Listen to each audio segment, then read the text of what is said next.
So let us begin this talk. I will read a few lines from Savitri. I would like all of you to just concentrate and invoke their grace as we begin the session. An immutable power has made this mutable world. A self-fulfilling transcendence treads man's road. The driver of the soul upon its path, it knows its steps, its way is inevitable. And how shall the end be vain when God is guide?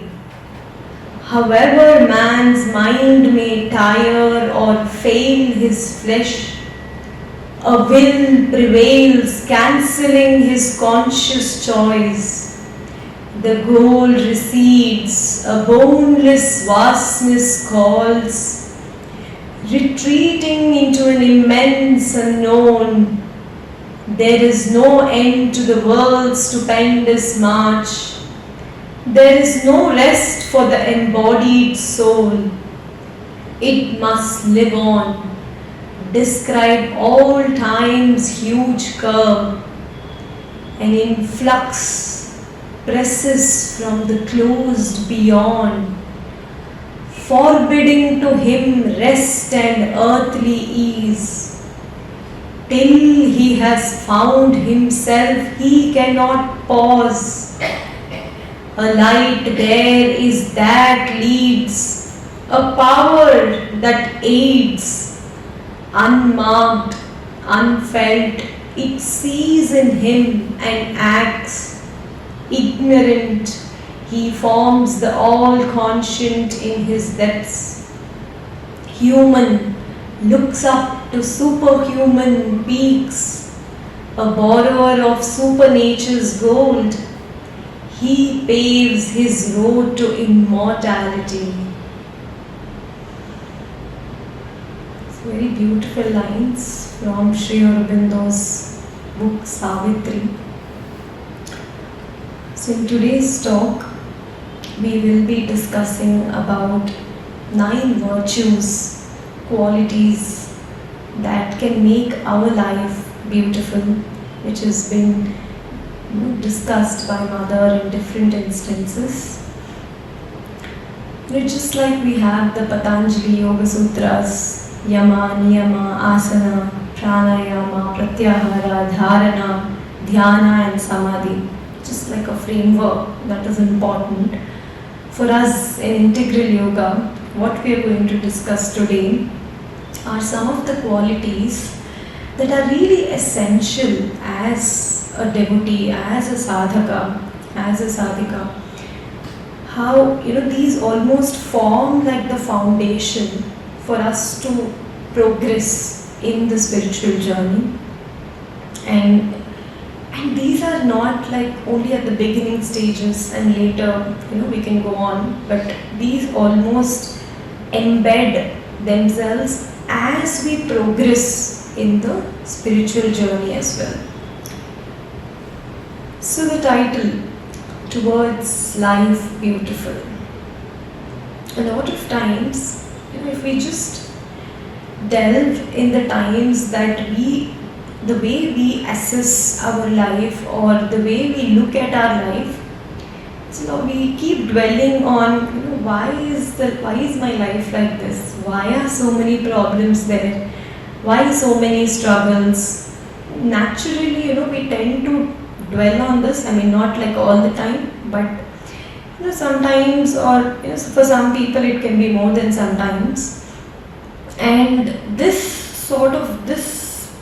attitude rather limits our consciousness and almost like constricts the consciousness. And the Mother says this is something that is almost like poisonous and not helpful at all.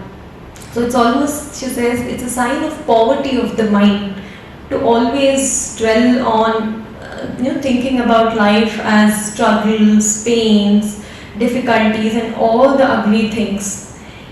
But when we shift this focus and look at how beautiful our life is, how blessed we are To even, for all of us, it's a gift to be here at this moment with the mother, this beautiful opportunity, this beautiful space. And whatever, wherever, whichever phase of life you are, if you focus on the things that you have, automatically the consciousness expands and this gratitude feeling really fills our being with a lot of positive energy, which is making our being receptive to receive the grace. So the moment we appreciate the beauty of our life, we are open to receiving the grace. The moment we are shut off, thinking, always stuck with this negativity, toxic mentality, you're not even letting the grace penetrate, which is always there. So the mother says, many authors, when they write a book, or we can also generalize it to directors, when they take a movie, it's easy to come up with an ending that is either just closing the ending by somebody dying, somebody running away, like having a negative ending. It's easy to finish a story that way, compared to somebody who wants to have a very enriching and an uplifting ending. So the authors really need to work on their imagination, creativity, and so much that they have to put in the energy to even figure out how to have this beautiful ending, because it's more easy to fall than to rise, she says. And you really need to be a genius your own self to write such stories which have a very, very beautiful ending. So now we will discuss what are these requisites that are important for us in the path of integral yoga. The first one is faith in ourselves. So a lot of times I think this is something, even I come from the field of psychology. So this is the first thing that we also emphasize, that you need to believe in your own self. You need to understand and dwell and become aware of what are your strengths, what are your positives, what are the things that you need to improve, you need to work on. Looking at it not like a form of limitation, weakness, but things that are there as given as an opportunity for you to improve. So faith in oneself, we all are given this power and strength to realize greater things in life. Just having that belief, a lot of times, and specifically the mother and Aurobindo say that the moment you think I cannot realize this, even when it comes to spirituality, for example, Aurobindo talks about transformation at the physical level, at the vital level, emotional level, at the mental level, and at the spiritual level, and psychicization. So the moment we think, oh my God, this first level itself is very difficult, I don't know if I will be able to do it. So you are giving space for doubt. You are doubting your ability in the realization. Now, this is the first step of, I can do it.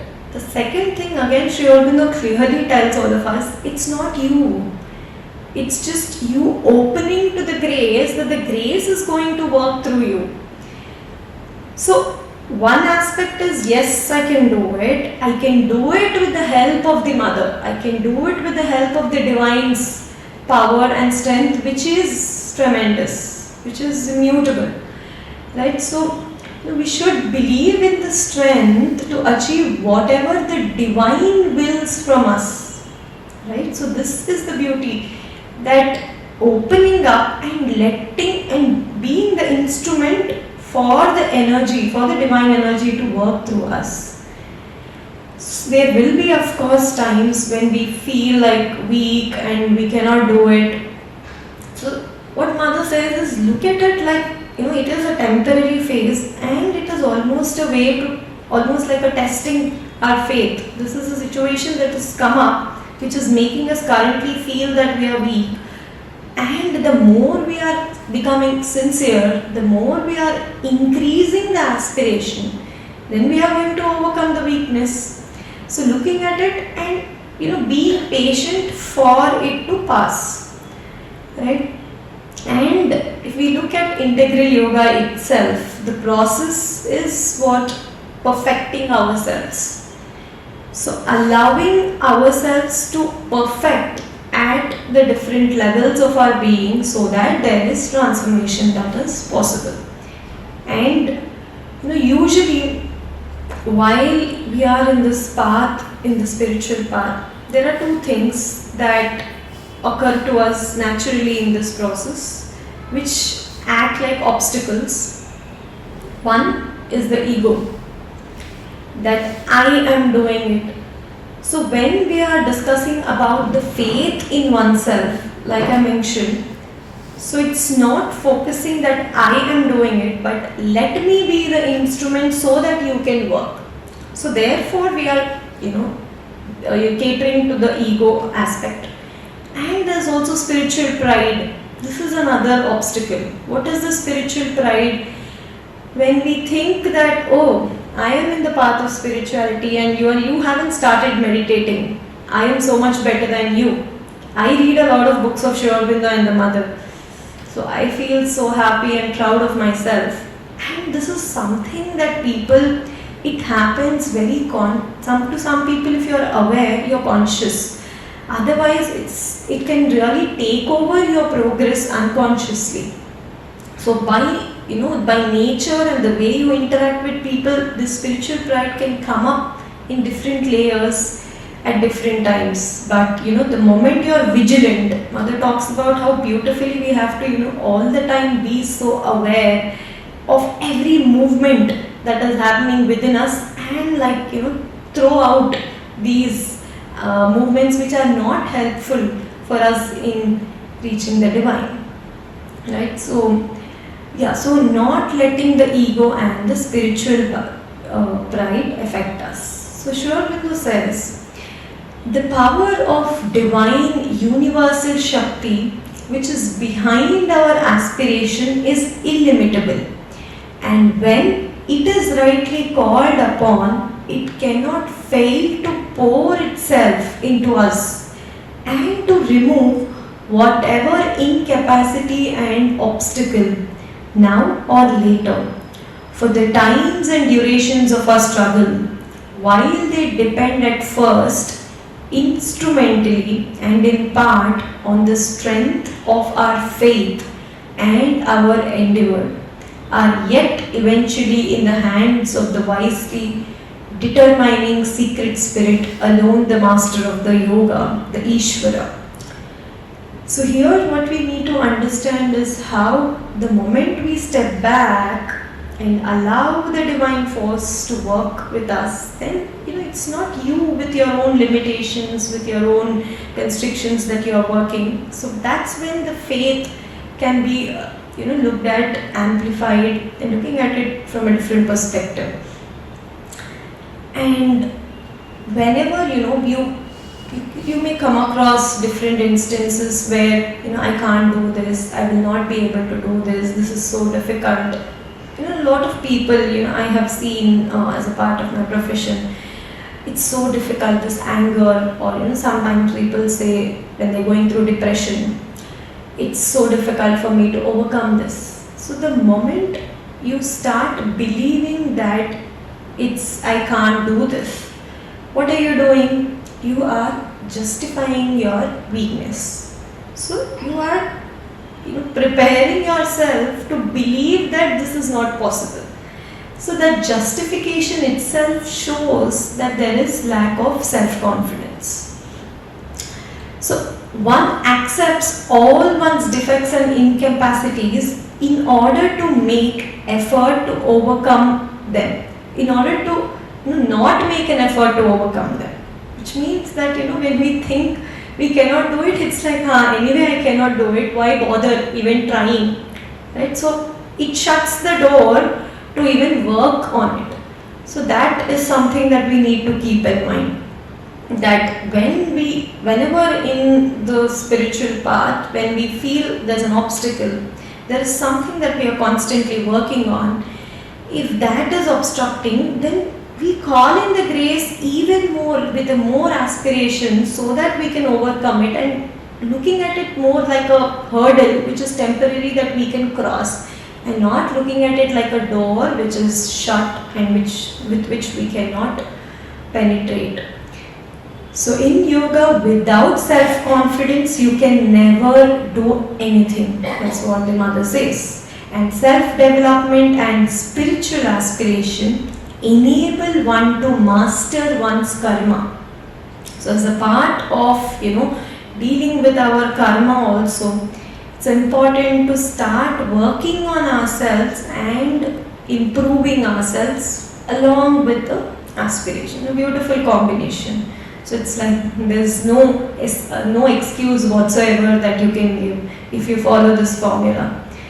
So every day, you can just try to reflect, what did I do right?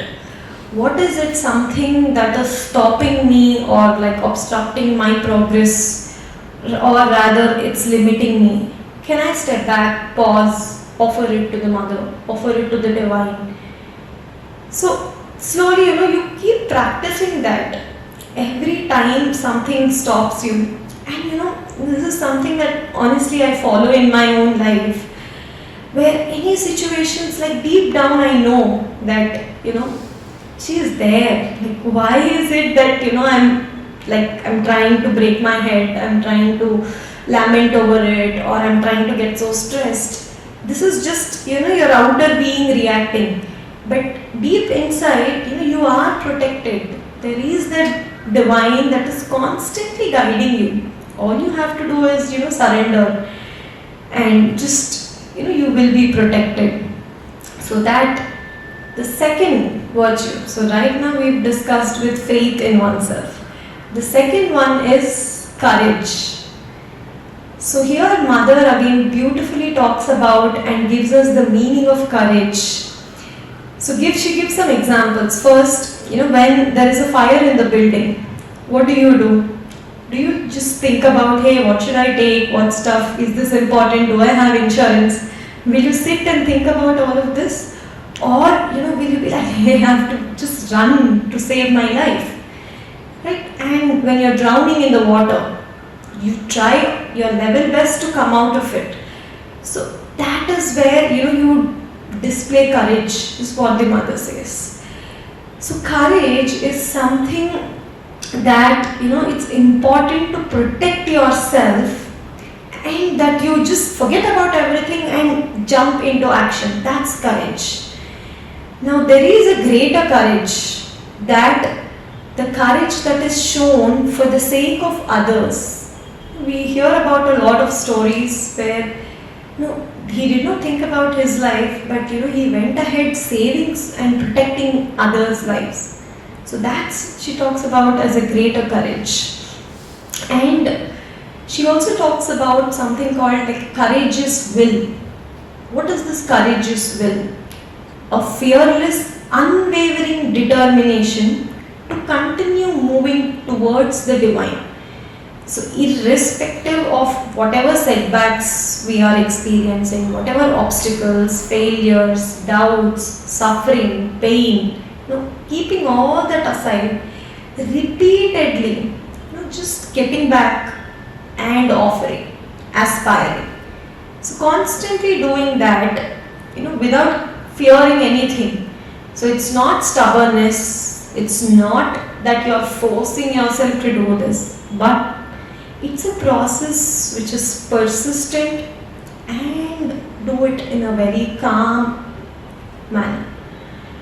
So this is the noblest courage, to constantly work and have this courageous will. So she says progress may be slow, falls may be frequent, but if a courageous will is maintained, one is sure to triumph one day and see all difficulties melt and vanish before the radiant consciousness of the truth. So another courage is also, what we discussed a little while back, is to look at our own faults. That's something very, very important. Are we able to understand these are the areas that I need to improve? Are you honest, sincere with your own self to understand, yes, I lie sometimes, yes, I am angry, yes, I get angry, yes, I am jealous, yes, I am, I dwell into negativity. So are you able to understand, look at yourself and accept these faults? So this is a noble courage which Mother says, to recognize one's faults. And she goes on to say, what is the true courage? One of the sadhaka asks her. So true courage is able to face everything in life, from the smallest to the greatest things, regarding the material, spiritual aspects, without a shudder, just without anything, without a vibration, without even our heart beating faster, she says, without the slightest emotion in any part of the being. Face everything with a constant consciousness of the divine presence. Then one can go forward in the life, can face anything, whatever. This is the result of a long effort, unless one is born with a special grace. Right? So just, when I was even understanding this concept and looking at this definition of courage, it's not just facing something, without having fear. That's the normal definition. But without even having that vibration in any part of the being. So it's so clear and so deep what Mother says, explains about courage. So just one of my examples, I was very enthusiastic to go ahead, and as just back 10 years back when I was in my college, I was very keen to do skydiving. So I just believed, very courageous, very excited, enthusiastic. So went on to the flight, and just before I was about to jump, just the fear struck. And I'm like, how can I jump when I cannot see a ground? I was all prepared, but when I had to really act, that's when there was a lot of fear. And yes, definitely I had a guide with me, and he was like, just close your eyes and leave your hands, and I will take it from there. And that's when, I just prayed, and I'm like, Mother, just hold me. And then you just can't imagine the joy that was there once I let go of this fear, and then there was a free fall that happens just within seconds and so fast. And with the parachute just flinging in the air as if your physical body doesn't exist.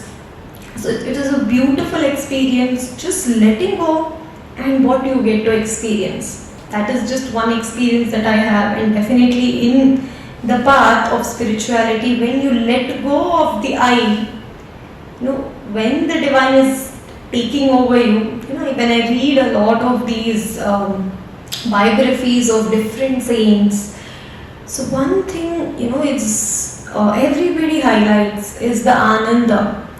The divine Ananda that you can experience once you have the taste of this consciousness. So that is the courage to just, get out of your ignorance, get out of your unconsciousness.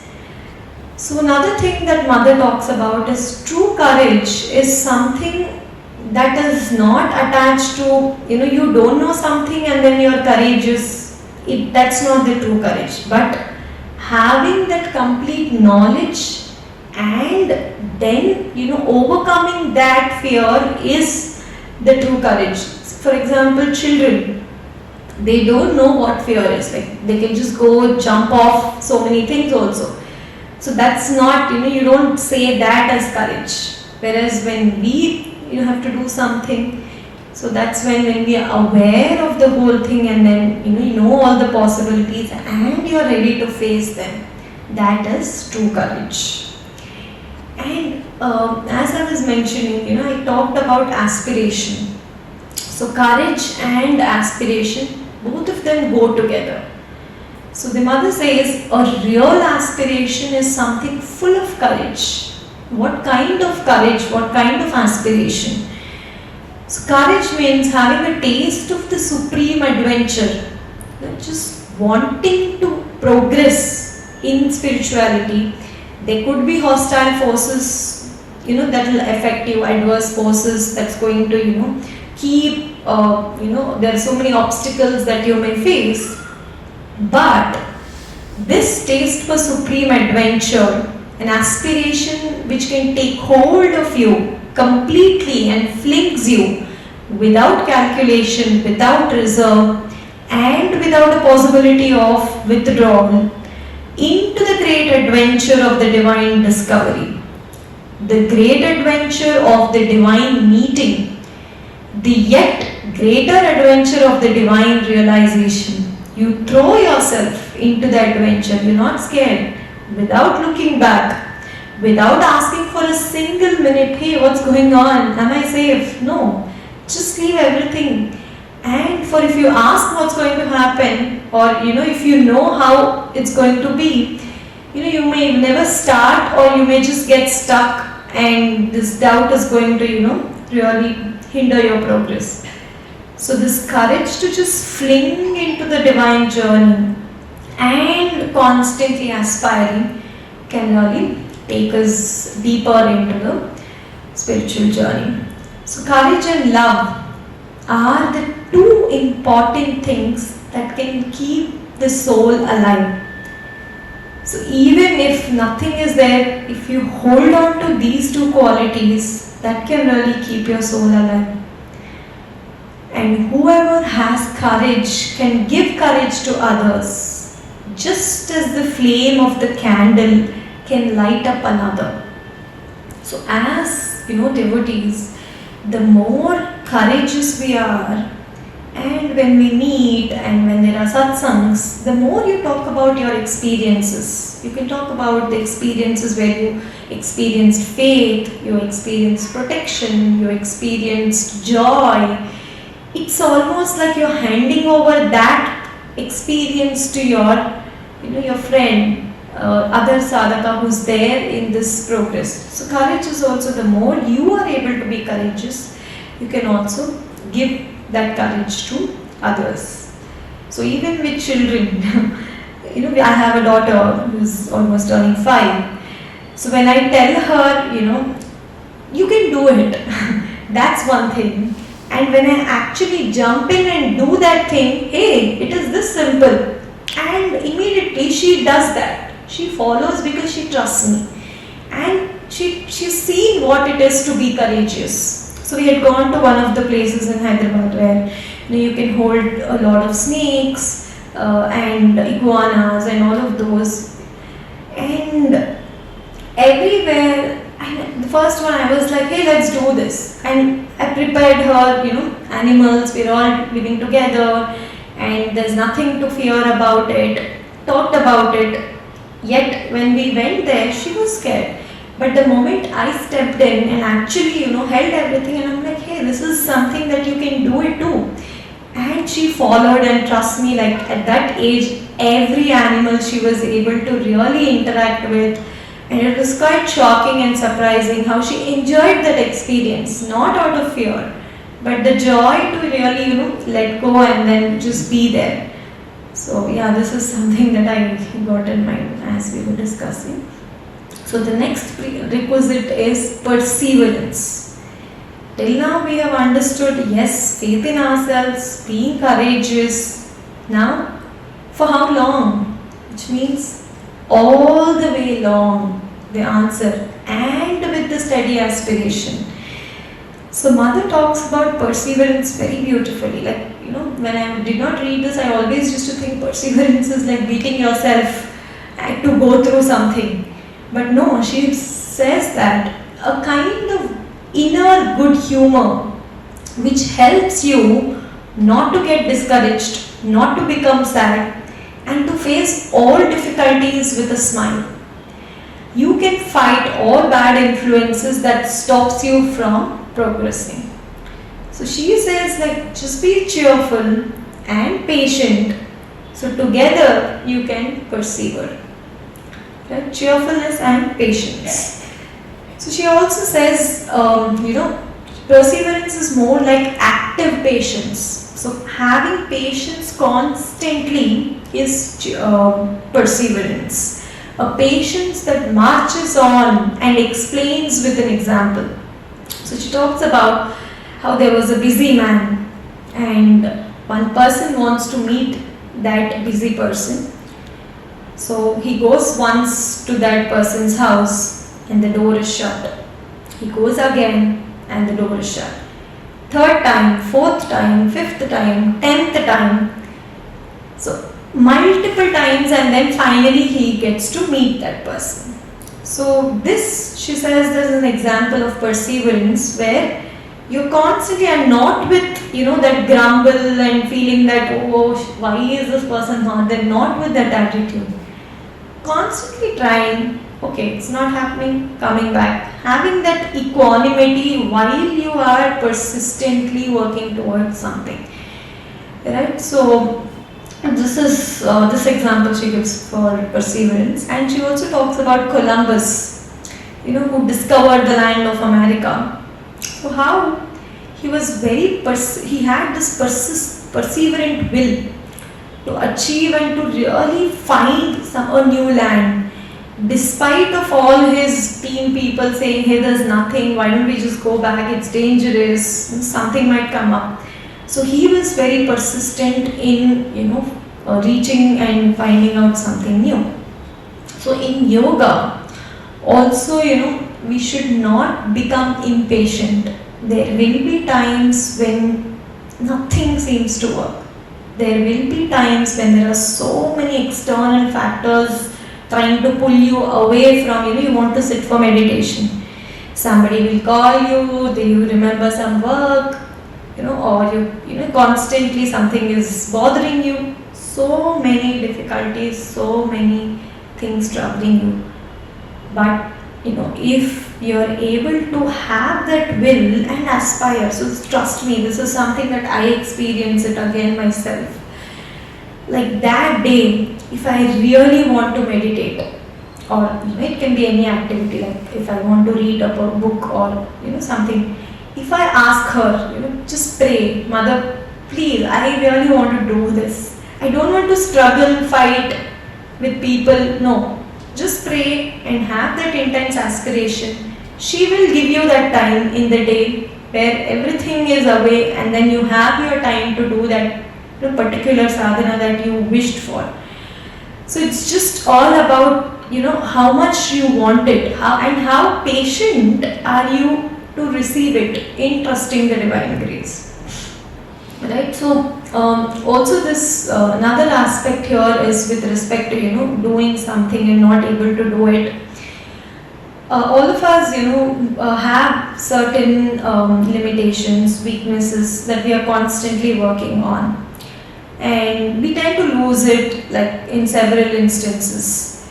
So in such a situation, the mother says, when one wants to change something of the material life, so it can be a habit, waking up early in the morning, eating healthy food, anything of that nature, or something with respect to spiritual development as well, whether the character or the functioning of the organs or habits, one must have an unfaltering perseverance. Be ready to begin 100 times the same thing with the same intensity with which one did it the first time, and as though one had never done it before. So she clearly says, every time you try with the same intensity, keep trying, and there will be a time when, she also mentions somewhere, that the power of that negativity itself gets lost. So for example, if it's anger, so constantly anger is something that's there inside of you and it's troubling you. The more you're trying to step back, I'm not going to, give in to this anger. I'm going to step back. I want to, mother, help me. Keep doing it, and the more patiently you're doing it all the time, there's a change that is occurring. Over a period of time, anger itself loses that, that hold that it had on you, and slowly it dissipates and gets out of your being. So, even as a part of my profession, that a lot of clients come to me, so many deep-rooted behaviors, patterns, thinking patterns that they get stuck to. So according to the research in psychology as well, it's not about, whether you're trying to do something or not. But what is most important is the consistency with which, you're trying to do, and how frequently are you trying. It's not like, you're trying and then it's not happening and you give up. How many times did you try? How many different ways in which did you try? That is something that usually I ask and help the clients. So yes, this is something very difficult, and the mother says this: if you are able to persevere, it is the surest way to success. What you have not been able to achieve in this year, you can always do it in the next year. What you can't do today, you can always do it tomorrow. So persevere and you shall conquer. So she also says patience in action, right, is perseverance. The more you are able to, manifest it into the action and change it at that root is also something very important. Then the next requisite is the faith in the divine Shakti. So there are so many obstacles, ups and downs, hostile forces, everything. Mother only says one thing: just laugh at these enemies. Just don't have trust on them, and slowly they tend to lose their strength. So just, we've heard of this phrase, all is well, in Three Idiots movie. So just that, just believe everything, all the circumstances of life are arranged to teach us that beyond mind, faith in the divine grace gives us the strength to go through all trials, to overcome all weaknesses, and find the contact with the divine consciousness, which gives us not only peace and joy, but also physical balance and good health. So it should always be like a strength that we want to manifest, the divine Shakti, and it's always something, if we believe that there's nothing impossible for the divine, there's nothing that can stop us. So Sri Aurobindo explains the difference between faith and belief. So belief is something that we tend to have at the intellectual level, at the mind level, whereas faith is something, it is almost like an entire belief, almost like a dynamic aspect at different levels of the being, and accompanied by acceptance. So it's not just your thinking, but you are, just with it completely. So that's more of faith. And humility is the next requisite. So humility is something again misunderstood by a lot of people. So again, Sri Aurobindo clearly helps us differentiate this. So vanity is something, is the excessive pride. I am doing this so well and this is going so great. Whereas here Sri Aurobindo talks about having this humility. So let us take an example. Today all of you have come to the bhavan. You go back home and you're like, today I feel so good that I went to the bhavan and I did this. It feels better than doing something else, and other than this other person, I feel good. Having this thought that I am doing this, that feeling that I feel good to do it is also a part of not having humility. So here I'll just read. It is not I who have done it, I feel it is the divine, I am nothing, he is not there. And the next minute you are so happy that you are believing like this, that the divine is doing and I am so good. So that's not true humility. True humility is humility before the divine, a precise, exact, living sense that one is nothing, one can do nothing, understand nothing without the divine. That even if one is exceptionally intelligent and capable, this is nothing in comparison to the divine consciousness. And I feel, Sri Aurobindo is the perfect example of manifesting humility. Like he's written such abundant knowledge and his books and the way he has, read also. And when you read some of his texts, you understand how beautifully he says, it is the divine that is working through me. It's not me. And even in the time when he was in the prison, when he, experienced the Krishna's consciousness as well, he says it is the Krishna that is there everywhere. And he was able to just surrender so beautifully and, such beautiful, great humility, so intellectual and so great that he had that humble attitude. So one sadhak asks the Mother, when we make an effort, there is something in us which becomes very satisfied and boastful and contented with this effort, and that spoils everything. Then how can we get rid of this? When we constantly observe ourselves, judge ourselves, we feel pride in what we do, we experience this satisfaction which takes away the strength. We have to try to be sincere and act in a spontaneous way. One should be so sincere in his aspiration that he doesn't even know he is aspiring, that he becomes the aspiration itself. When there is no longer a person who is aspiring, when it is an aspiration which leaps up with a fully concentrated impulsion, then truly it goes very far. So not even, realizing or not even feeling that it is me that who is doing it, and letting ourselves letting the aspiration and the divine love for the divine take over ourselves is the true humility. The next one is generosity. So Sri Aurobindo says, nobleness and generosity are the soul's ethereal firmament. Without them, one looks at an insect in a dungeon. So without having this generosity and that nobleness, we are just not really humans. So what is this nobleness? Is to refuse all personal calculation. A lot of times if I give you this, what is it that I am going to get? If I offer, Mother, please take care of that, I'll give.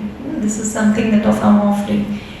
Everywhere there's a lot of calculation, consciously, unconsciously, that we are involved in. It's always, if you look at our life, so many times very transaction in our dealings. So that clearly states that the nobility is missing in such actions. But of course, there are times when we are just out there pouring out the love for the divine. So those moments are the clear example of nobility. The second one is generosity, is to find one's own satisfaction in the satisfaction of others. So when you offer something, again Sri Aurobindo talks about differentiating between two types of generosity, material generosity and moral generosity. So materially, I'm sure all of us must have experienced, you want to donate something and you want to offer money or with respect to goods, services, all of this materially you're doing something. So moral generosity is something interesting that, consciously it's extremely helpful to our attitude to develop, is just to feel happy for somebody else. Your friend calls you and tells, I got a hike in the salary or got a new job. successful, got such great amount of money, or somebody is doing very well in their life, just feeling the joy what they are experiencing, rather than that, oh my god, how come she's getting, I'm not getting, I have this. Getting stuck in that mental calculation, if you're able to just set aside and feel that joy for the other person, that is, moral generosity, an act of courage, of unselfishness, a fine sacrifice, have a beauty in them which gives you joy. Moral generosity consists in being able to recognize the true worth and superiority of others. Also recognizing somebody else is more capable, somebody else has so much more knowledge. This is something we can always work on in our thinking level also. Are we generous in the way that we are thinking about people, thinking about situations, circumstances, or are we having this limited sort of framework where we are constantly stuck with our negative, repetitive thinking patterns? Then there's also, Sri Aurobindo says, all that is poor repels Mahalakshmi's advent. In the mother's book, Sri Aurobindo clearly talks about how the more generous we are, there Mahalakshmi dwells. So this is something that was really an eye-opener for me when in my own life. It can be, when you are aspiring for Mahalakshmi, in every aspect of your life, the moment you are more generous, for example, in your thoughts, in your surroundings, when you're buying something, when you're offering something, when you are meeting somebody, when you're listening to somebody, are you able to be more open? Are you able to be non-judgmental? If I have to just put it in a more clearer way.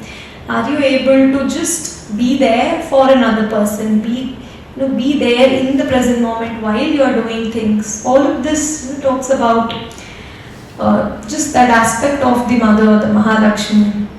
So he talks about what is this poor, being poor. Yes, poor without generosity, without ardor, which means passion, without amplitude, without inner richness, all that is dry, cold, doubled upon itself, prevents the coming of Mahalakshmi. It is not a question of real money, An extremely rich man may be terribly poor from Mahalakshmi's point of view. And a very poor man may be very rich if his heart is generous.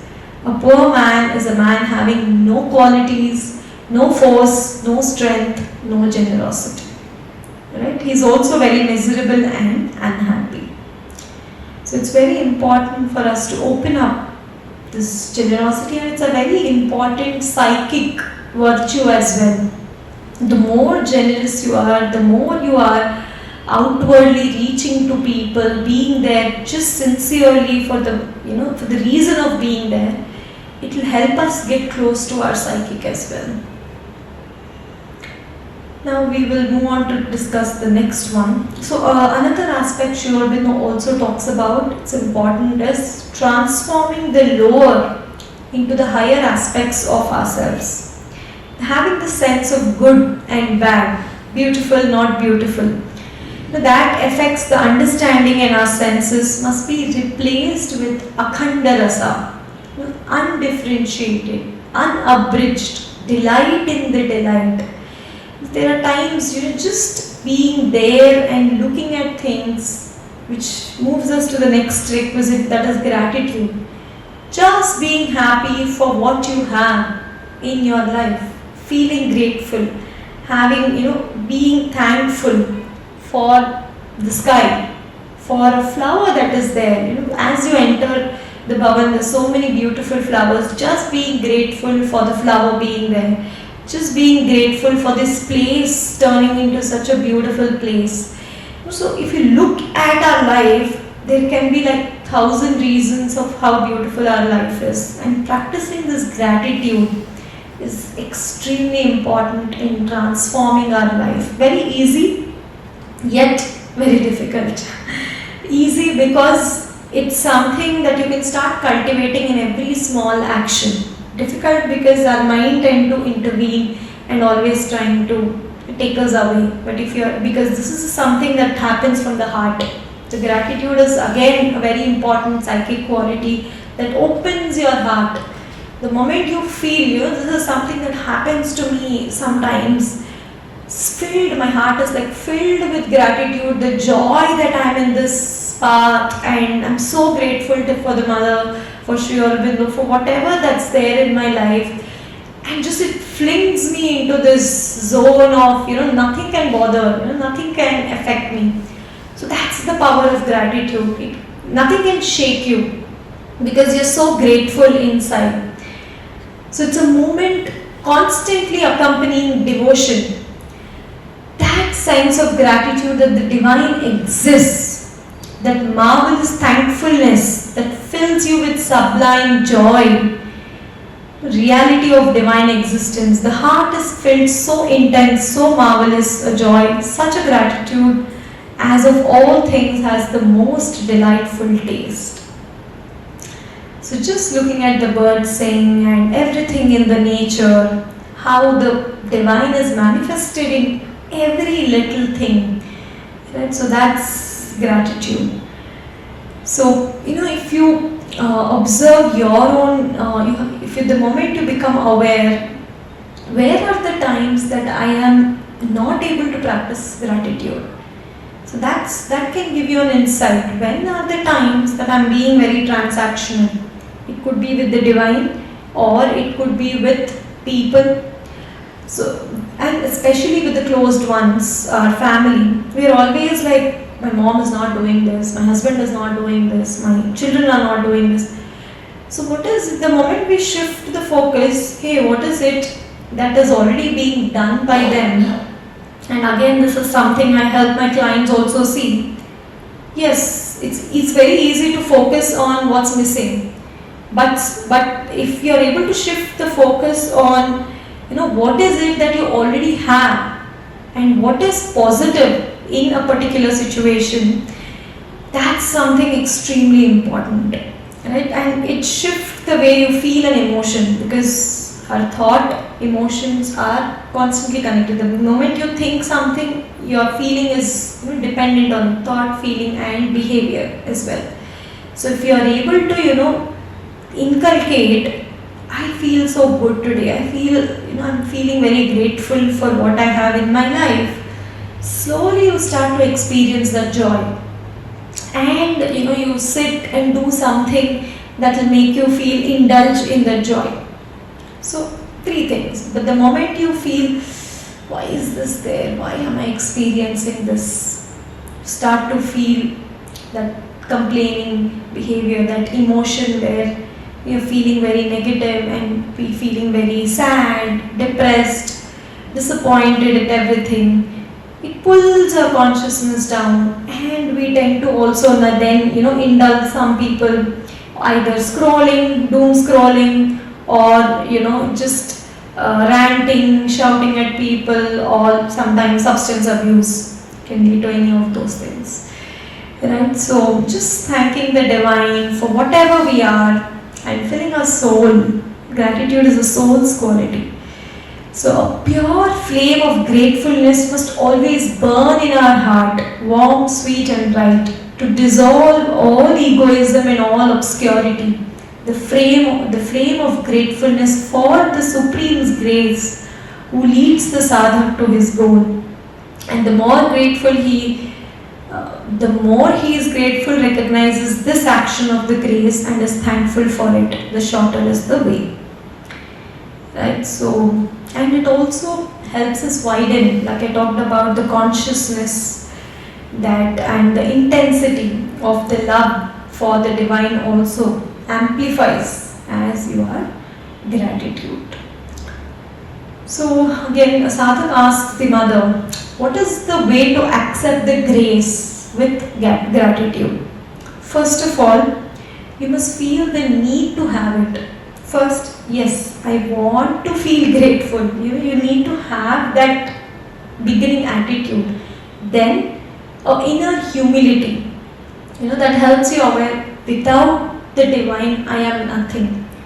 So, first step, wanting to feel grateful. Second, yes, divine is everything and I am nothing. Without the divine, I am incomplete, powerless. Then there could be difficult situations where you are falling. Then thinking about divine, that this is an opportunity for me to progress and aspire more. So you can think of the times in your own lives when you experienced a difficulty. What happened? At that time we are constantly praying, Mother, please take care of this, take care of this. So it is an opportunity for you to consecrate and aspire more, rather than dispersing your consciousness and lowering yourself and always just being there. So grace alone, then she talks about the grace alone can pull you out, and intensifying aspiration can awaken the consciousness and have an opening that you will get an answer from the divine. Once you are free from the trouble, you come out of your difficulty, do not forget the grace. A lot of people out of difficulty, and then next minute you go out to do everything else which is externalizing. But at the moment, oh, this has helped me realize where I am today. This helped me, this prayer of mine really got me out of it, and I'm going to keep it with me for the rest of my life. That is something. So one should never forget and think that it's because of me that has happened, but it is because of the grace that has happened.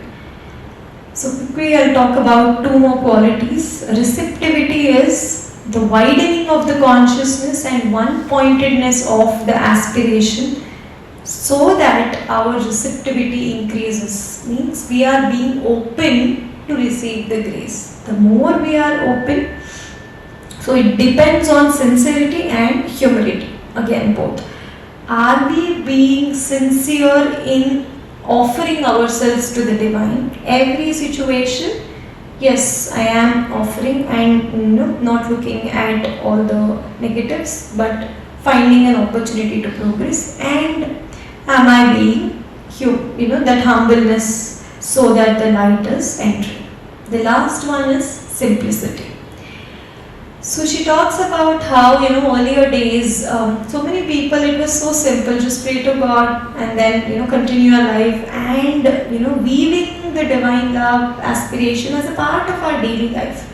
But the more scientific progress happened, they started, more questions about why should I do this, how should I do this, what, impact does it create. So a lot of mental formations occurred and things got more complicated. So it's not like, that is better or this is better. Mother clearly says everything has its own place. So what we must do, we should go on, climb greater heights, go beyond the search for pleasure, personal welfare, not through fear or punishment, but through the development of a new sense of beauty, thirst for truth and light, through understanding that it is only by widening ourselves, illuminating ourselves, setting ourselves ablaze with the ardor for progress, that we can find both integral peace and enduring happiness. One must rise up and widen. Rise up and widen. I think with this beautiful quote, I would like to end today's talk. Just widen up and deepen, rise up. So we just concentrate, play the mother's music. Thank you.